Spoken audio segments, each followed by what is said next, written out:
This is huge, widespread issue, especially in spiritual communities, and this is why I was never attracted to spiritual communities. This happens more in there than it does in just your average normal person. The average normal person, not many, but some, they can admit things. They admit they're like, yeah, I don't know, man, I'm stuck with this damn thing. I can't get rid of it, or I have this certain reaction every time somebody does something. You know, I like the normal people. Every girlfriend I had, I only had 3.5. They were like they had some spiritual like sanskaras, but they weren't in like some community.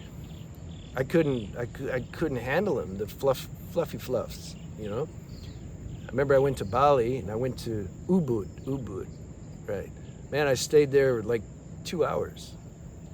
I just couldn't do it, you know. So, and this is why I like 12-step. This is why I went to 12-step meetings for a long time. They do it. You know, I think the 12-step program is the highest spiritual teaching maybe there is. The problem is it doesn't get applied on the deepest level. If it did, yeah, it's pretty high level. Why? Because it has spiritual aspect, having a conscious contact with God, and it has practical aspect. It has both. You need both. You can't just sweep your darkness under the carpet or non-dual everything away. They're going to find that out anyway at some point. It's like, yeah, the slow wheels of evolution in nature is going to bring all this up at some point, at some lifetime. That's the thing.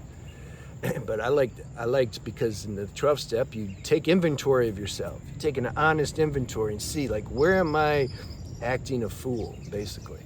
And then you share it with somebody. Oh no, maybe they're going to think I'm not spiritual. It's funny, people try to hide their darkness. Everybody has the same darkness. Like, who are you hiding it from? They got the same thing as you. It's like people just walk around lying to each other, acting like, no man, like I'm spiritual now. So this channel is about looking at both aspects, the practical level and spiritual level. It's about balance. Where are we at? Oh, so either evolution, you just keep going, life's gonna take care of you. Or when you start, if you have some spiritual practice, you have some purifying lifestyle, healthy diet, preserving your sexual energy, hanging out with good company, and you know, things match vibrationally. If you're doing that, this darkness is going to come up faster. You don't have to like rely on life to bring it up. Life's slow. Have you noticed? You got to, like, if you want a mango, you got to plant the seed and wait for the tree. It just takes a long time. It's super slow. That's why I say have patience for yourself. Have patience for this alchemic spiritual process that everybody is in. There's no quit looking for the fast cure. See, we're conditioned to think that because of Western culture, non-culture, and technology. We're conditioned to like, where's the answer? Where's the pill? Where's the technique? Yeah, it doesn't exist. So the more you accept your current state, accept that things move slow here, then you can just kind of ride with it. You're just cool, you know? But yeah, having a healthy lifestyle habits, it's going to bring that stuff up more because you're not going to be so asleep. Your machine that you're driving is going to, you know, it's going to be operating on a higher level. So your subconscious, where a lot of this darkness hides, subconscious means tendency. It's a tendency. It's just some tendency. It's subtle, and people just flow with it. They don't even question it. Subconscious.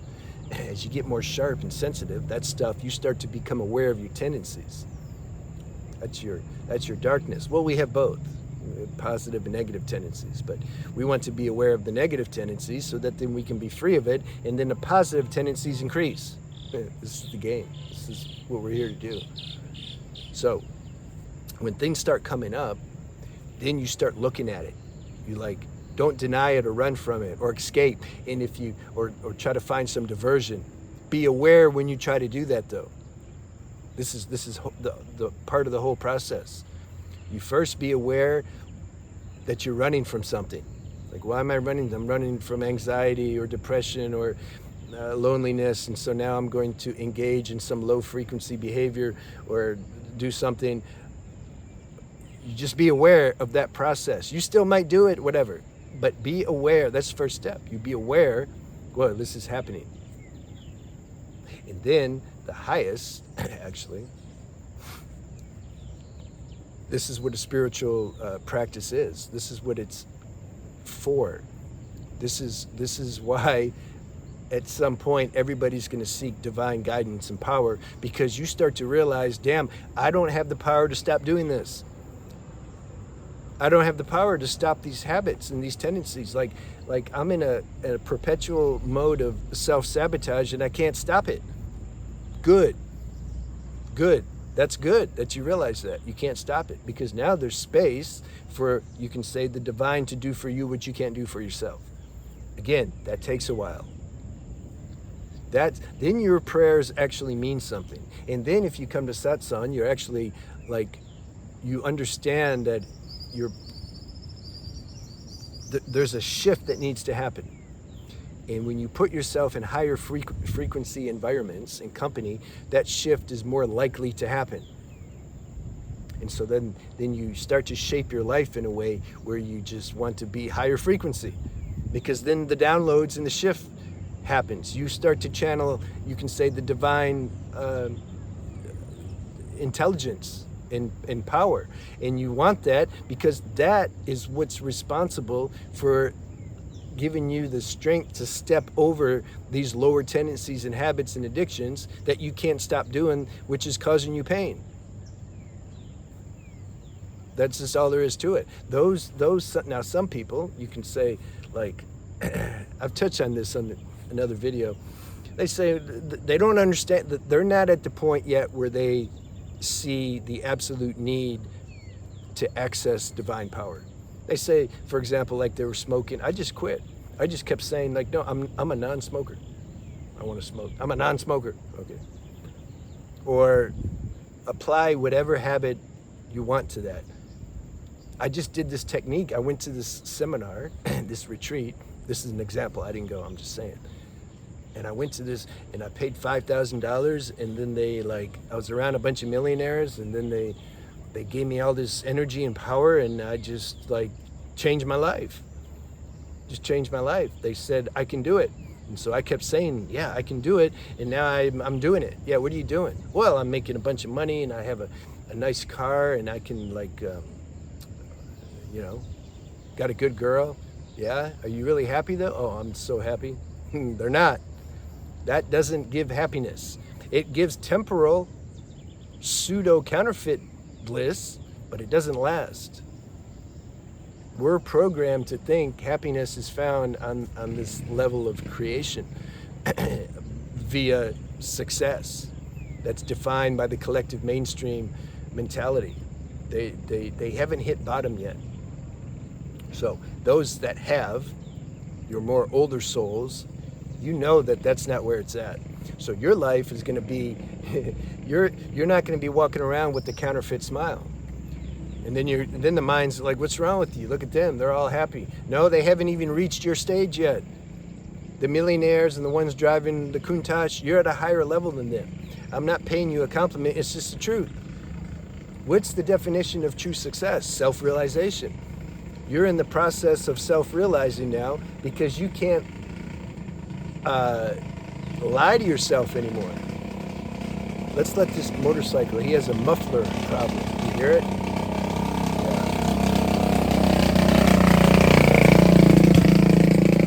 Staring at me. You can't hide from yourself anymore. You can't sweep the darkness under the carpet because you're too conscious. I had to make a video here today because it rained and I can't even, it's like the ocean's flooded my spot. So this is why I'm here. You can't run from your darkness anymore, and so that means it's like an ink bottle. You got all this dirty ink, right? And you want to wash it out, and so you keep pouring fresh water in it. It's for a while the water's black, and you keep pouring the water in it, and then finally it gets clear. You're at that level. You're washing out this darkness in you because it's there in everybody. The non-duals, a lot of them, they haven't even got to that level yet. That's why I keep saying, like, don't, man. Watch some people like, I like Anandama. You heard of her? Just look at her video, man. Or Yogananda. It's too bad. Like, I tell my friend, we were born 20 years too late. Because it's like, where are these people at now? Anandama, Yogananda, Sri Nazar Sagata, and Osho, and where are they at? That level. Now you got just a bunch of people just talking heads, you know. But go watch some people that really embody this divine flow, and then you see that speaks to you, that wakes up your own divine flow. So final words, there's nothing wrong with you. Your darkness is coming up. Good, you're way ahead of the game. Just go through the slow process of evolution. Sometimes it can be fast, though. It can be exponential. There's no standard.